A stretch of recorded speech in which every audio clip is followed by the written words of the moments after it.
नमस्कार। मैं महिमा आज आपको सुनाने जा रही हूँ रविंद्रनाथ टैगोर द्वारा लिखी हुई कहानी आधी रात में।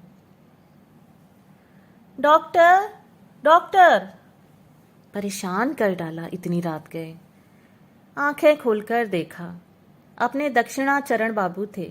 हड़बड़ाकर उठकर टूटी पीठ की चौकी घसीटकर उन्हें बैठने को दी और उद्विग्न भाव से मुंह की ओर देखा। घड़ी देखी, रात के 2:30 बजे थे। दक्षिणाचरण बाबू ने विवर्ण मुख विस्फारित नेत्रों से कहा, आज रात को फिर वही उपद्रव मच गया है। तुम्हारी औषधि कुछ काम नहीं आई। मैंने कुछ संकोच के साथ कहा, मालूम होता है आपने शराब की मात्रा फिर बढ़ा दी है। दक्षिणाचरण बाबू ने अत्यंत खींचकर कहा, यह तुम्हारा भारी भ्रम है, शराब की बात नहीं। आद्योपांत विवरण सुने बिना तुम असली कारण का अनुमान नहीं कर पाओगे। आले में मिट्टी के तेल की छोटी सी ढिबरी मंद मंद जल रही थी। मैंने उसे उकसा दिया। प्रकाश थोड़ा जगमगा उठा और बहुत सा धुआं निकलने लगा। धोती का छोर देह के ऊपर खींचकर अखबार बिछे चीड़ के खोखे पर बैठ गया। दक्षिणाचरण बाबू कहने लगे, मेरी पत्नी जैसी गृहिणी मिलना बड़ा कठिन है। किंतु तब मेरी अवस्था ज्यादा नहीं थी, सहज ही रसाधिक्य हो गया था। तिस पर काव्यशास्त्र का अच्छी तरह अध्ययन किया था। इससे निरे गृहिणीपन से मन नहीं भर पाता था। कालिदास का यह श्लोक प्रायः मन में उभर आता है, गृहिणी सचिवः सखी मितः प्रिय शिष्या ललिते कला विधौ। किंतु मेरी पत्नी पर ललित कला विधि का कोई उपदेश नहीं चल पाता था, और यदि सखी भाव से प्रथम संभाषण करता तो वे हंसकर उड़ा देती। गंगा के प्रभाव से जिस प्रकार इंद्र का ऐरावत परास्त हो गया था, वैसे ही उनकी हंसी के सामने बड़े बड़े काव्यों के टुकड़े और प्यार के अच्छे अच्छे संभाषण क्षण भर में ही खिसक कर बह जाते। हंसने की उनमें अपूर्व क्षमता थी। उसके बाद आज लगभग 4 बरस हुए मुझे भयंकर रोग ने धर दबाया। होठों पर दाने निकल आए, ज्वर विकार हुआ, मरने की सी हालत हो गई। बचने की कोई आशा नहीं थी। एक दिन ऐसा हुआ कि डॉक्टर भी जवाब दे गया। तभी मेरे एक आत्मीय ने कहीं से एक ब्रह्मचारी को ला उपस्थित किया। उसने गाय के घी के साथ एक जड़ी पीसकर मुझे खिला दी। चाहे औषधि के गुण से हो या भाग्य के फेर से, उस बार मैं बच गया। बीमारी के समय मेरी स्त्री ने दिन रात एक क्षण भी विश्राम नहीं किया। उन कई एक दिनों में एक अबला स्त्री ने मनुष्य की सामान्य शक्ति के सहारे प्राणपण से व्याकुलता के साथ द्वार पर आए हुए यमदूतों से अनबरत युद्ध किया। अपने संपूर्ण प्रेम, समस्त हृदय, सारी सेवा से उसने मेरे इस अयोग्य प्राण को स्वयं मानो दूध मुहे शिशु समान दोनों हाथों से छिपाकर ढक लिया था। आहार नहीं, नींद नहीं, संसार में और किसी का कोई ध्यान नहीं रहा। यम तो पराजित बाघ के समान मुझे अपने चंगुल से छोड़कर चले गए, किंतु जाते जाते मेरी स्त्री पर एक प्रबल पंजा मार गए। मेरी स्त्री उस समय गर्भवती थी। कुछ समय बाद उन्होंने एक मृत संतान को जन्म दिया। उसके साथ से ही उनके नाना प्रकार के जटिल रोगों का सूत्रपात हुआ। तब मैंने उनकी सेवा आरंभ कर दी। उससे वे बहुत व्याकुल हो उठी। कहने लगी, अरे क्या करते हो, लोग क्या कहेंगे।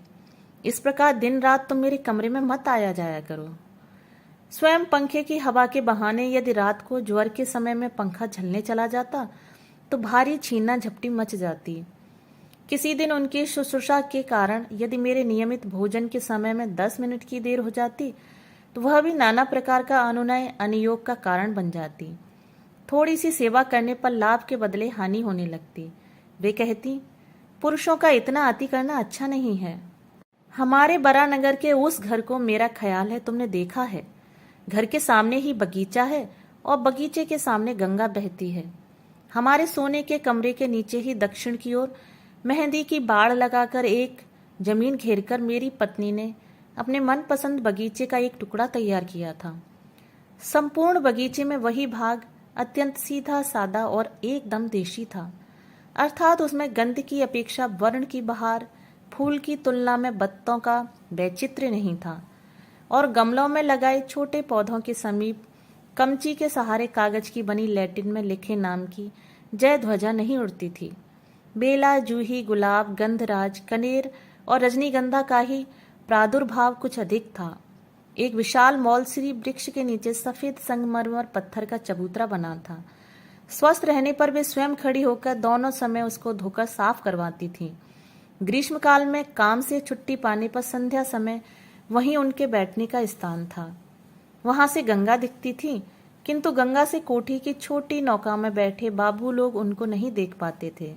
बहुत दिन तक चारपाई पर पड़े पड़े एक दिन चैत्र में शुक्ल पक्ष की संध्या को उन्होंने कहा, घर में बंद रहने से मेरा प्राण न जाने कैसा हो रहा है। आज एक बार अपने उस बगीचे में जाकर बैठूंगी। मैंने उनको बहुत संभाल कर पकड़े हुए धीरे धीरे ले जाकर उसी मौलसिरी वृक्ष के नीचे बनी पत्थर की वेदी पर लिटा दिया। यों तो मैं अपनी जांग पर ही उनका सिर रख सकता था, किंतु मैं जानता था कि वे उसे विचित्र सा आचरण समझेंगी, इसलिए एक तकिया लाकर उनके सिर के नीचे रख दिया। मौलसिरी के एक खिले हुए फूल झरझर रहे थे और शाखाओं के बीच से छायांकित ज्योत्सना उनके शीर्ण मुख के ऊपर आ पड़ी। चारों ओर शांति और निस्तब्धता थी। उस गहन गंधपूर्ण छाया अंधकार में एक और चुपचाप बैठकर उनके मुख की ओर देखकर मेरी आंखों में पानी भर आया। मैंने धीरे धीरे बहुत समीप पहुंचकर उनके हाथों से अपना एक उत्तप्त जीर्ण हाथ ले लिया। इस पर उन्होंने कोई आपत्ति नहीं की। कुछ देर इसी प्रकार चुपचाप बैठे बैठे मेरा हृदय न जाने कैसा उद्वेलित हो उठा। मैं बोल उठा, तुम्हारे प्रेम को मैं कभी नहीं भूलूंगा। तभी समझा इस बात के कहने की कोई आवश्यकता नहीं थी। मेरी पत्नी हंस पड़ी। उस हंसी में लज्जा थी, सुख था और थोड़ा सा अविश्वास था, और उसमें काफी मात्रा में परिहास की तीव्रता भी थी। प्रतिवाद स्वरूप कोई बात न कहकर उन्होंने केवल अपनी उसी हंसी से ही व्यक्त किया, किसी दिन भूलोगे नहीं, यह कभी संभव नहीं, और मैं इसकी प्रत्याशा भी नहीं करती। इस सुमिष्टि सुतीक्ष्ण हंसी के भय से ही मैंने कभी अपनी पत्नी के साथ अच्छी तरह प्रेमालाप करने का साहस नहीं किया। उनके सामने न रहने पर जो अनेक बातें मन में आती, उनके सामने जाते ही वे अत्यंत व्यर्थ लगने लगती। छत अक्षरों में जो बातें पढ़ने पर नेत्रों से आंसुओं की धारा बहने लगती है, उनको मुंह से कहते हमें क्यों हंसी आती है, यह मैं आज तक नहीं समझ सका। बातचीत में तो वाद प्रतिवाद चल जाता है, किंतु हंसी के ऊपर तर्क नहीं चलता, इसलिए चुप होकर रह जाना पड़ा। ज्योत्सना उज्ज्वतर हो उठी।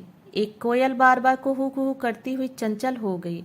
मैं बैठा बैठा सोचने लगा, ऐसी ज्योत्सना राति में भी क्या पिक बधू बधिर हो गई है।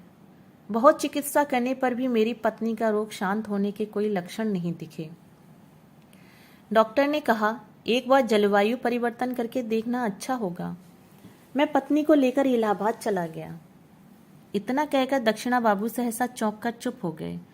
संदेहपूर्ण भाव से मेरे मुख की ओर देखा। उसके बाद दोनों हाथों से सिर थामकर सोचने लगे।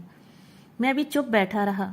ताक में केरोसिन की ढिबरी टिमटिमाकर जलने लगी और निस्तब्ध कमरे में मच्छरों की भिन भिनाहट स्पष्ट रूप से सुनाई दे रही थी। हठात मौन तोड़कर दक्षिणा बाबू ने कहना शुरू किया। वहां हारान डॉक्टर पत्नी की चिकित्सा करने लगे। अंत में बहुत दिन तक स्थिति में कोई अंतर होते न देखकर डॉक्टर ने भी कह दिया। मैं भी समझ गया और मेरी पत्नी भी समझ गई कि उनका रोग अच्छा होने वाला नहीं है। उनको सदा रुग्ण रहकर ही जीवन काटना पड़ेगा। तब एक दिन मेरी पत्नी ने मुझसे कहा, जब न तो व्याधि ही दूर हो सकती है और न ही मरने की कोई आशा है, तब और कितने दिन इस जीवन मृत को लिए काटोगे। तुम दूसरा विवाह करो। यह मानो केवल एक युक्तिपूर्ण और समझदारी की बात थी। इसमें कोई भारी महत्व, वीरत्व या कुछ असामान्य था, ऐसा लेश मात्र भी उनका भाव नहीं था। अब मेरे हंसने की बारी थी, किंतु मुझमें क्या उस प्रकार हंसने की क्षमता है। मैं उपन्यास के प्रधान नायक के समान गंभीर और सगर्भ भाव से कहने लगा, जितने दिन इस शरीर में प्राण है। वो टोक कर बोली, बस बस, और अधिक मत बोलो। तुम्हारी बात सुनकर तो मैं दंग रह जाती हूँ। पराजय स्वीकार न करते हुए मैं बोला, इस जीवन में और किसी से प्रेम नहीं कर सकूंगा। सुनकर मेरी पत्नी जोर से हंस पड़ी। तब मुझे परास्त होना पड़ा। मैं नहीं जानता कि उस समय कभी अपने आप से भी स्पष्ट स्वीकार किया था या नहीं, किंतु इस समय मैं समझ रहा हूं कि उस आरोग्य आशाहीन सेवा कार्य से मैं मन ही मन थक गया था। उस काम में चूक करूंगा ऐसी कल्पना भी मेरे मन में नहीं थी। अतएव चिर जीवन इस चिर रुग्ण को लेकर बिताना होगा यह कल्पना भी मुझे पीड़ाजनक प्रतीत हुई। यौवन की प्रथम बेला में जब सामने देखा था, तब प्रेम की कुहक में, सुख के आश्वासन में, सौंदर्य की मरीचिका में मुझे अपना समस्त भावी जीवन खिलता हुआ दिखाई दिया था। अब आज से लेकर अंत तक केवल आशाहीन, सुदीर्घ प्यासी मरी भूमि। मेरी सेवा में वह आंतरिक थकान उन्होंने अवश्य ही देख ली थी। उस समय मैं नहीं जानता था, किंतु अब जरा भी संदेह नहीं है कि वे मुझे संयुक्ताक्षरहीन शिशु शिक्षा के प्रथम भाग के समान बहुत ही आसानी से समझ लेती थीं। इसलिए जब उपन्यास का नायक बनकर मैं गंभीर मुद्रा में उनके पास कवित्व प्रदर्शित करने जाता, तो बड़े अकृत्रिम स्नेह किंतु अनिवार्य कौतुक के साथ हंस उठती। मेरे अपने अगोचर अंतर की सब बातों को भी वे अंतर्यामी के समान जानती थी। इस बात को सोचकर आज भी लज्जा से मर जाने की इच्छा होती है। डॉक्टर हारान हमारे स्वजातीय थे। उनके घर प्रायः मेरा निमंत्रण रहता। कुछ दिनों के आने जाने के बाद डॉक्टर ने अपनी कन्या के साथ मेरा परिचय करा दिया। कन्या अविवाहित थी। उसकी उम्र 15 की रही होगी। डॉक्टर ने कहा कि उनको मन के अनुकूल पात्र नहीं मिला, इसलिए उन्होंने उसका विवाह नहीं किया। किंतु बाहर के लोगों से अपवाद सुनता कन्या के कुल में दोष था, किंतु और कोई दोष नहीं था। जैसी सुंदर थी वैसी ही सुशिक्षिता। इस कारण कभी कभी एक आध दिन उनके साथ नाना विषयों पर आलोचना करते करते घर लौटते मुझे रात हो जाती। पत्नी की औषधि देने का समय निकल जाता। वे जानती थीं कि मैं डॉक्टर के घर गया हूँ, किंतु उन्होंने एक भी दिन विलंब के कारण के विषय में प्रश्न तक नहीं किया। मरुभूमि में फिर एक बार मरीचिका दिखाई देने लगी। तृष्णा जब गले तक आ गई थी, तभी आंखों के सामने लबालब स्वच्छ जल कल कल छल छल करने लगा। इस स्थिति में मन को प्राणपण से रोकने पर भी मोड़ नहीं सका। रोगी का कमरा मुझे पहले से दुगना निरानंद लगने लगा। तब सेवा करने और औषधि खिलाने का नियम सब प्रायः भंग होने लगा। डॉक्टर हारान बीच बीच में मुझसे प्रायः कहते रहते, जिनका रोग अच्छा होने की कोई संभावना नहीं है, उनका मरना ही भला है, क्योंकि जीवित रहने से उनको स्वयं भी सुख नहीं मिलता और दूसरों को भी दुख होता है। साधारण रूप से ऐसी बात कहने में कोई दोष नहीं, तथापि मेरी स्त्री तो लक्ष्य करके इस प्रकार के प्रसंग का उठाना उनके लिए उचित न था। किंतु मनुष्य के जीवन मरण के विषय में डॉक्टरों के मन ऐसी अनुभूति शून्य होते हैं कि वे ठीक प्रकार से हमारे मन की हालत नहीं समझ सकते। सहसा एक दिन बगल के कमरे से सुना। मेरी पत्नी हारान बाबू से कह रही थी, डॉक्टर फिजूल में इतनी औषधियां खिला खिलाकर औषधालय का कर्ज क्यों बढ़ा रहे हो? जब मेरी जान ही एक लाइलाज बीमारी है, तब कोई ऐसी दवा दो कि यह जान ही निकल जाए और जान छूटे। डॉक्टर ने कहा, छी, ऐसी बातें न करें। यह सुनकर मेरे हृदय को एक बार की बड़ा आघात पहुंचा। डॉक्टर के चले जाने पर मैं अपनी स्त्री के कमरे में जाकर उनकी चारपाई के सिरहाने बैठ गया। उनके माथे पर धीरे धीरे हाथ फेरने लगा। वे बोली, यह कमरा बड़ा गर्म है, तुम बाहर जाओ। टहलने जाने का समय हो गया है। थोड़ा टहले बिना रात को तुम्हें भूख नहीं लगेगी। टहलने जाने का अर्थ था डॉक्टर के घर जाना। मैंने उनको समझाया था कि भूख लगने के लिए थोड़ा टहल लेना विशेष आवश्यक है। आज मैं निश्चय पूर्वक कह सकता हूँ, वे प्रतिदिन की मेरी इस छलना को समझती थीं। मैं ही निर्बोध था जो सोचता था कि ये निर्बोध हैं। यह कहकर दक्षिणाचरण बाबू हथेली पर सिर टिकाए बहुत देर तक मौन बैठे रहे। अंत में बोले, मुझे एक गिलास पानी ला दो। पानी पीकर कहने लगे, एक दिन डॉक्टर बाबू की पुत्री मनोरमा ने मेरी पत्नी को देखने के लिए आने की इच्छा प्रकट की। पता नहीं क्यों उनका यह प्रस्ताव मुझे अच्छा नहीं लगा, किंतु प्रतिवाद करने का कोई कारण नहीं था। वे एक दिन संध्या को मेरे घर आ उपस्थित हुईं। उस दिन मेरी पत्नी की पीड़ा अन्य दिनों की अपेक्षा कुछ बढ़ गई थी। जिस दिन उनका कष्ट बढ़ता, उस दिन वे अत्यंत स्थिर और चुपचाप रहती। केवल बीच बीच में मुट्ठियां बंध जाती और मुंह नीला हो जाता।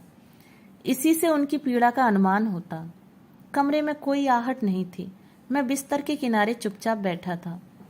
उस दिन टहलने जाने का मुझसे अनुरोध करें, इतनी सामर्थ्य उनमें नहीं थी, या हो सकता है मन ही मन उनकी यह इच्छा हो रही हो कि अत्यधिक कष्ट के समय में उनके पास रहूं। चौंध न लगे, इससे केरोसिन की बत्ती दरवाजे के पास थी। कमरा अंधेरा और निस्तब्ध था। केवल कभी कभी पीड़ा के समय कुछ शांत होने पर मेरी पत्नी का दीर्घ निःश्वास सुनाई पड़ता था। इस समय मनोरमा कमरे के दरवाजे पर आ खड़ी हुई। उल्टी ओर से बत्ती का प्रकाश आकर मुख पर पड़ा। प्रकाश से चौंधिया जाने के मारे कमरे में कुछ भी न देख पाने के कारण वे कुछ क्षणों तक दरवाजे के पास खड़ी इधर उधर करने लगी। मेरी स्त्री ने चौंक कर मेरा हाथ पकड़कर पूछा, वह कौन है? अपनी उस दुर्बल अवस्था में सहसा अपरिचित व्यक्ति को देखकर उन्होंने डरकर मुझसे 2-3 बार अस्पष्ट स्वर में प्रश्न किया, कौन है? वह कौन है जी? न जाने मेरी कैसी दुर्बुद्धि हुई कि मैंने पहले ही कह दिया, मैं नहीं जानता। कहते ही मानो किसी ने मुझे चाबुक मारा। दूसरे क्षण में बोला, ओह, अपने डॉक्टर बाबू की लड़की। पत्नी ने एक बार मेरे मुख की ओर देखा। मैं उनके मुख की ओर नहीं देख सका। दूसरे ही क्षण उन्होंने क्षीण स्वर में अभ्यागत से कहा, आप आइए। मुझसे बोली, उजाला करो। मनोरमा कमरे में आकर बैठ गई। उनके साथ मरीज की थोड़ी बहुत बातचीत चलने लगी। इसी समय डॉक्टर बाबू आ उपस्थित हुए। वे अपने औषधालय से 2 शीशी औषधि साथ लाए थे। उन शीशियों को बाहर निकालते हुए वे मेरी पत्नी से बोले, यह नीली शीशी मालिश करने के लिए और यह खाने के लिए। देखिए, दोनों को मिलाइएगा नहीं, यह औषधि भयंकर विष है। मुझे भी एक बार सावधान करते हुए दोनों दवाइयों को चारपाई के पास मेज पर रख दिया। विदा लेते समय डॉक्टर ने अपनी पुत्री को बुलाया। मनोरमा ने कहा, पिताजी, मैं यहाँ रह जाऊं? साथ में कोई महिला नहीं है, उनकी सेवा कौन करेगा? मेरी स्त्री व्याकुल हो उठी, बोली, नहीं नहीं, आप कष्ट न कीजिए, पुरानी नौकरानी है, वह माँ की भांति मेरी सेवा करती है। डॉक्टर हंसते हुए बोले, ये लक्ष्मी स्वरूपा हैं, चिरकाल से दूसरे की सेवा करती आ रही हैं, दूसरे की सेवा सहन नहीं कर सकती। पुत्री को लेकर जाने की तैयारी कर ही रहे थे कि उसी समय मेरी स्त्री बोली, डॉक्टर बाबू, ये इस बंद कमरे में बहुत समय से बैठे हैं, इनको थोड़ी देर बाहर घुमा ला सकते हैं? डॉक्टर बाबू ने मुझसे कहा, चलिए ना, आपको नदी के किनारे थोड़ा घुमा लाऊं। मैं तनिक आपत्ति प्रकट करने के बाद शीघ्र ही राजी हो गया। डॉक्टर बाबू ने चलते समय दवाइयों की दोनों शीशियों के संबंध में फिर मेरी पत्नी को सावधान किया। उस दिन मैंने डॉक्टर के घर ही भोजन किया। लौटने में रात हो गई। आकर देखा मेरी स्त्री छटपटा रही थी। मैंने पश्चाताप से पीड़ित होकर पूछा, क्या तुम्हारी तकलीफ बढ़ गई है? वे उत्तर न दे सकी, चुपचाप मेरे मुख की ओर देखने लगी। उस समय उनका गला रुंध गया था। मैं तुरंत रात में ही डॉक्टर को बुला लाया।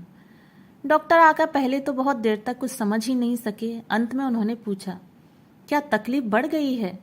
एक बार दवा की मालिश करके क्यों ना देखा जाए?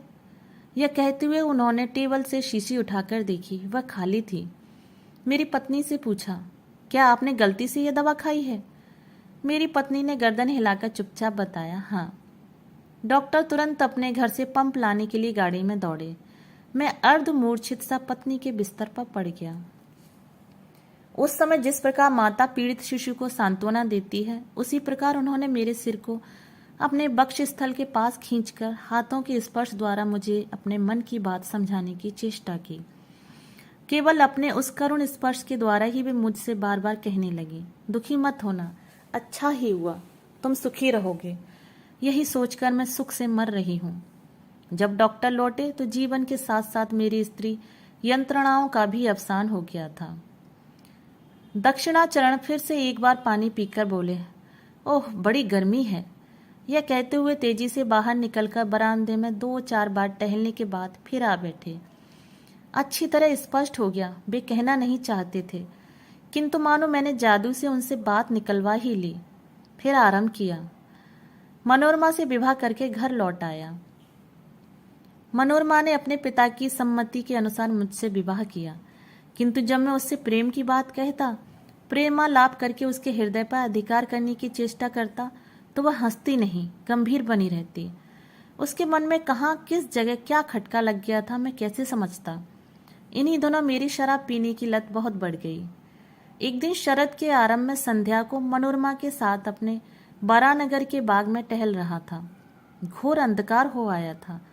घोंसलों में पक्षियों के पंख फड़फड़ाने तक की आहट नहीं थी। केवल घूमने के रास्ते के दोनों किनारे घनी छाया से ढके झाऊ के पेड़ हवा में सर सर करते कांप रहे थे। थकान का अनुभव करती हुई मनोरमा उसी मौलश्री वृक्ष के नीचे शुभ्र पत्थर की बेदी पर आकर अपने हाथों के ऊपर सिर रखकर लेट गई। मैं भी पास आकर बैठ गया। वहां और भी घना अंधकार था। आकाश का जो भाग दिखाई दे रहा था वह पूरी तरह तारों से भरा था। वृक्षों के तले के झींगरों की ध्वनि मानो अनंत गगन के बक्ष से च्युत निःशब्दता पर ध्वनि की एक पतली किनारी बुन रही हो। उस दिन भी शाम को मैंने कुछ शराब पी थी। मन खूब तरलावस्था में था। अंधकार जब आंखों को सहन हो गया तब वृक्षों की छाया के नीचे पांडु वर्ण वाली उस शिथिल आंचल श्रांतकाय रमणी की अस्पष्ट मूर्ति ने मेरे मन में एक अनिवार्य आवेग का संचार कर दिया। मुझे लगा वह मानो कोई छाया है। मैं उसे मानो किसी भी तरह अपनी बाहों में बांध नहीं सकूंगा। इसी समय अंधेरे झाओं वृक्षों की चोटियों पर जैसे आग जल उठी हो। उसके पश्चात कृष्ण पक्ष के क्षीण हरिद्रा वर्ण चांद ने धीरे धीरे वृक्षों के ऊपर आकाश में आरोहण किया। सफेद पत्थर पर सफेद साड़ी पहने उसी थकी लेटी रमणी के मुख पर ज्योत्सना आकर पड़ी। मैं और न सह सका। पास आकर हाथों में उसका हाथ लेकर बोला, मनोरमा, तुम मेरा विश्वास नहीं करती, पर मैं तुमसे प्रेम करता हूं। मैं तुमको कभी नहीं भूल सकता। बात कहते ही मैं चौंक उठा। याद आया, ठीक यही बात मैंने कभी किसी और से भी कही थी। और तभी मौलश्री की शाखाओं के ऊपर होती हुई, झाऊ वृक्ष की चोटी पर से होती हुई, कृष्ण पक्ष के पीत वर्ण खंडित चांद के नीचे से गंगा के पूर्वी किनारे से लेकर गंगा के सुदूर पश्चिमी किनारे तक हा हा हा हा हा हा करती एक हंसी अत्यंत तीव्र वेग से प्रवाहित हो उठी। वह मर्मभेदी हंसी थी या अभ्रभेदी हाहाकार था, कह नहीं सकता। मैं उसी क्षण मूर्छित होकर पत्थर की बेदी से नीचे गिर पड़ा। मूर्छा भंग होने पर देखा अपने कमरे के बिस्तर पर लेटा हूं। पत्नी ने पूछा, तुम्हें अचानक यह क्या हुआ? मैंने कांपते हुए कहा, तुमने सुना नहीं? समस्त आकाश को परिपूर्ण करती हुई एक हा हा करती हंसी ध्वनित हुई थी। पत्नी ने हंसकर कहा, वह हंसी थोड़ी ही थी। पंक्ति बांधकर पक्षियों का एक बहुत बड़ा झुंड उड़ रहा था। उन्हीं के पंखों का शब्द सुनाई दिया था। तुम इतने से ही डर जाते हो? दिन के समय में स्पष्ट समझ गया कि वह सचमुच पक्षियों के झुंड के उड़ने का ही शब्द था। इस ऋतु में उत्तर दिशा में हंस श्रेणी नदी के कछार में चारा चुगने के लिए आती है, किंतु संध्या हो जाने पर यह विश्वास टिक नहीं पाता था। उस समय लगता मानो चारों ओर समस्त अंधकार को भरती हुई सघन हंसी जमा हो गई हो। किसी सामान्य बहाने से ही अचानक आकाश व्यापी अंधकार को विदीर्ण करके ध्वनित हो उठेगी। अंत में ऐसा हुआ कि संध्या के बाद मनोरमा से मुझे कोई भी बात कहने का साहस न होता। तब मैं बरानगर के अपने घर को त्याग कर मनोरमा को साथ लेकर नौका पर बाहर निकल पड़ा। अगहन के महीने में नदी की हवा से सारा भय भाग गया। कुछ दिनों बड़े सुख में रहा। चारों ओर के सौंदर्य से आकर्षित होकर मनोरमा भी मानो बहुत दिन बाद मेरे लिए अपने हृदय का रुद्ध धीरे धीरे खोलने लगी। गंगा पार कर खड़ पार कर अंत में हम पद्मा में आ पहुंचे। भयकारी पद्मा उस समय हेमंत ऋतु की बिबरलीन भुजंगिनी के समान कृष्ण निर्जीव सी लंबी शीत निद्रा में मग्न थी, और दक्षिण के ऊंचे किनारों पर गांव के आमों के बगीचे इस राक्षसी नदी के मुख में करवट बदलती और विदीर्ण तटभूमि छपाक से टूट टूट कर गिर पड़ती। यहाँ घूमने की सुविधा देखकर नौका बांध दी। एक दिन घूमते हुए हम दोनों बहुत दूर चले गए। सूर्यास्त की स्वर्ण छाया विलीन होते ही शुक्ल पक्ष का निर्मल चंद्रालोक देखते देखते खिल उठा। अंतहीन शुभ्र बालू के कक्षार पर जब अजस्त्र मुक्त उच्छ्वसित ज्योत्सना एकदम आकाश की सीमाओं पर प्रसारित हो गई, तब लगा मानो जन शून्य चंद्रालोक के असीम स्वप्न राज्य में केवल हम दो व्यक्ति ही भ्रमण कर रहे हों। एक लाल शॉल मनोरमा के सिर से उतारता उसके मुख को वेष्टित करते हुए उसके शरीर को ढके हुए था। निस्तब्धता जब गहरी हो गई, केवल सीमाहीन दिशाहीन शुभ्रता और शून्यता के अतिरिक्त जब और कुछ भी न रहा, तब मनोरमा ने धीरे धीरे हाथ बढ़ाकर जोर से मेरा हाथ पकड़ लिया। अत्यंत पास आकर वह मानो अपना संपूर्ण तन मन जीवन यौवन मेरे ऊपर डालकर एकदम निर्भय होकर खड़ी हो गई। मैंने पुलकित उद्वेलित हृदय से सोचा, कमरे के भीतर क्या भला यथेष्ट प्रेम किया जा सकता है? यदि ऐसा अनावृत मुक्त अनंत आकाश न हो तो क्या कहीं दो व्यक्ति बन सकते हैं? उस समय लगा हमारे न घर है, न द्वार है, न कहीं लौटना है। बस हम इसी प्रकार हाथ में हाथ लिए अगम्य मार्ग में उद्देश्यहीन भ्रमण करते हुए चंद्रालोकित शून्यता पर पैर धरते मुक्त भाव से चलते रहेंगे। इसी प्रकार चलते चलते एक जगह पहुंचकर देखा, थोड़ी दूर पर बालुका राशि के बीच एक जलाशय सा बन गया है। पद्मा के उतर जाने पर उसमें पानी जमा रह गया था। उस मरु बालुकावेष्टित निस्तरंग गाढ़ निद्रामग्न निश्चल जल पर विस्तृत ज्योत्सना की रेखा मूर्छित भाव से पड़ी थी। उसी स्थान पर आकर हम दोनों व्यक्ति खड़े हो गए। मनोरमा ने न जाने क्या सोचकर मेरे मुख की ओर देखा। अचानक उसके सिर पर से शॉल खिसक गया। मैंने ज्योत्सना से खिला हुआ उसका वह मुंह उठाकर चूम लिया। उसी समय उस जनमानव शून्य निसंग मरुभूमि के गंभीर स्वर में न जाने कौन 3 बार बोल उठा, कौन है, कौन है। मैं चौंक पड़ा। मेरी पत्नी भी कांप उठी। किंतु दूसरे ही क्षण हम दोनों ही समझ गए कि यह शब्द मनुष्य का नहीं था, अमानवीय भी नहीं था। कछार में विहार करने वाले जलचर पक्षी की आवाज थी। इतनी रात को अचानक अपने निरापद निभृत निवास के समीप जन समागम देखकर वह चौंक उठा था। भय से चौंककर हम दोनों झटपट नौका में लौट आए। रात को आकर बिस्तर पर लेट गए। थकी होने के कारण मनोरमा शीघ्र ही सो गई। उस समय अंधकार में न जाने कौन मेरी मसहरी के पास खड़ा होकर सुषुप्त मनोरमा की ओर एक लंबी जीर्ण अस्थि पिंजर मात्र उंगली दिखाकर मानो मेरे कान में बिल्कुल चुपचाप अस्फुट स्वर में बारंबार पूछने लगी, कौन है, कौन है, वह कौन है जी। झटपट उठकर दिया सलाई घिसकर बत्ती जलाई। उसी क्षण वह छाया मूर्ति विलीन हो गई। मेरी मसहरी को कंपाकर, नौका को डगमगाकर, मेरे श्वेत सने शरीर के रक्त को वर्ष करके हा हा हा हा हा हा करती हुई एक हंसी अंधकार रात्रि में बहती हुई चली गई। पद्मा को पार कर, पद्मा के कछार को पार कर, उसके तटवर्ती समस्त सुप्त देश ग्राम नगर पार कर, मानो वह चिरकाल से देश देशांतर लोक लोकांतर को पार करती क्रमशः क्षीण क्षीणतर क्षीणतम होकर सुदूर की ओर चली जा रही थी। धीरे धीरे वह मानो जन्म मृत्यु के देश को पीछे गई। क्रमशः मानो वह सुई के अग्रभाग के समान क्षीणतम हो आई। मैंने इतना क्षीण स्वर पहले कभी नहीं सुना, कल्पना भी नहीं की। मानो मेरे दिमाग में एक अनंत आकाश हो और वह शब्द कितनी ही दूर क्यों न जा रहा हो, किसी भी प्रकार मेरे मस्तिष्क की सीमा छोड़ नहीं पा रहा हो। अंत में जब नितांत असह्य हो गया, तब सोचा बत्ती बुझाए बिना सो नहीं पाऊंगा। जैसे ही रोशनी बुझाकर लेटा, वैसे ही मेरी मसहरी के पास मेरे कान के समीप अंधेरे में वह अवरुद्ध स्वर फिर बोल उठा, कौन है, कौन है, वह कौन है जी। मेरे हृदय का रक्त भी उसी पर ताल देता हुआ क्रमशः ध्वनित होने लगा। कौन है, कौन है, वह कौन है जी, कौन है, कौन है, वह कौन है जी। उसी गहरी रात में निस्तब्ध नौका में मेरी गोलाकार घड़ी भी सजीव होकर अपने घंटे की सुई को मनोरमा की ओर घुमाकर शेल्फ के ऊपर से ताल मिलाकर बोलने लगी, कौन है, वह कौन है जी, कौन है, कौन है, वह कौन है जी। कहते कहते दक्षिणा बाबू का रंग फीका पड़ गया, उनका गला रुंध आया। मैंने उनको सहारा देते हुए कहा, थोड़ा पानी पीजिए। अचानक देखा बाहर प्रकाश हो गया है। कौआ बोल उठा। दहिंगल पक्षी सिसकारी भरने लगा। मेरे घर के सामने वाले रास्ते पर भैंसा गाड़ी का चरमर चरमर शब्द होने लगा। दक्षिणा बाबू के मुख की मुद्रा अब बिल्कुल बदल गई। अब भय का कोई चिन्ह न रहा। रात्रि की कुहक में काल्पनिक शंका की मत्तता में मुझ में जो इतनी बातें कह डाली, उसके लिए वे अत्यंत लज्जित और मेरे ऊपर मन ही मन क्रोधित हो उठे। शिष्टाचार प्रदर्शन शब्द के बिना ही वे अकस्मात उठकर द्रुत गति से चले गए। उसी दिन आधी रात में फिर मेरे दरवाजे पर खटखटाहट हुई। Doctor, doctor.